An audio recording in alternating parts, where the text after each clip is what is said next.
नमस्कार मित्रांनो, ज्या शेतकऱ्यांना आपल्या मोबाईलवर महावितरणकडून सोलारसाठी पैसे भरणा करण्यासाठी SMS हे आलेले असतील, तर अशा शेतकऱ्यांनी सुरुवातीला आपला जो काही सेल्फ सर्वे आहे, हा सेल्फ सर्वे करून घ्यायचा आहे.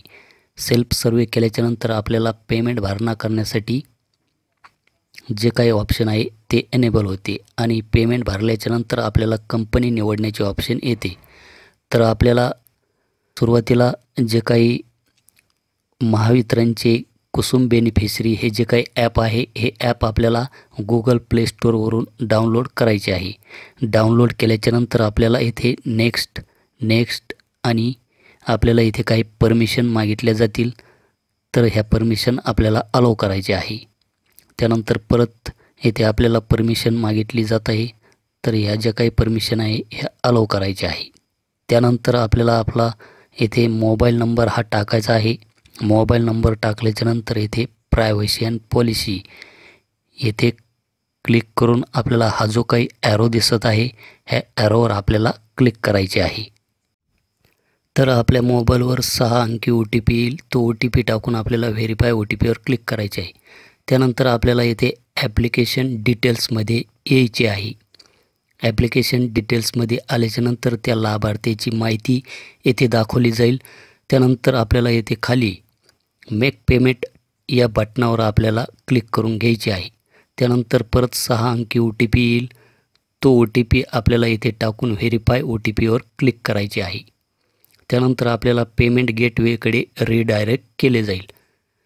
तर मी येथे UPIच्या माध्यमातून पेमेंट हे करणार आहे. तर UPI हे सिलेक्ट केल्याच्यानंतर येथे UPI हे आपल्याला सिलेक्ट करायचे आहे. खाली बिल जंक्शन याच्यावर क्लिक करून आपल्याला सबमिट करायचे आहे. त्यानंतर थोडीशी प्रोसेसिंग होईल आणि आपल्याला इथे कन्फर्म या बटनावर क्लिक करायचे आहे. त्यानंतर आपल्याला आपला जो काही UPI ID आहे तो UPI ID टाकायचा आहे आणि व्हेरीफाय याच्यावर क्लिक करायचे आहे. त्यानंतर आपल्याला इथे पे या बटनावर क्लिक करायचे आहे. पे या बटनावर क्लिक केल्याच्यानंतर थोडीशी प्रोसेसिंग होईल आणि आपलं जे काही फोनपे आहे, या फोनपेच्या ॲप्लिकेशनमध्ये एक नोटिफिकेशन येईल.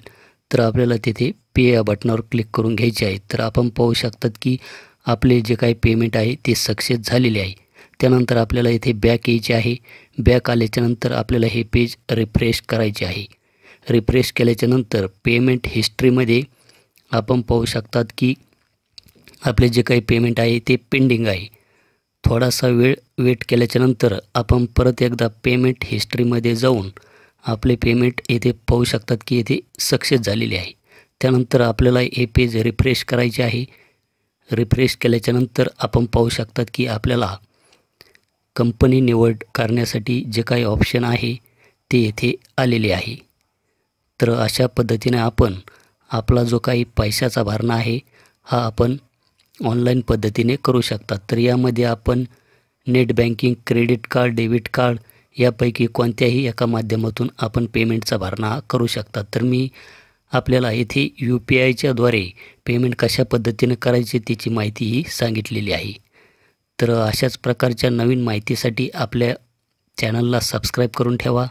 धन्यवाद.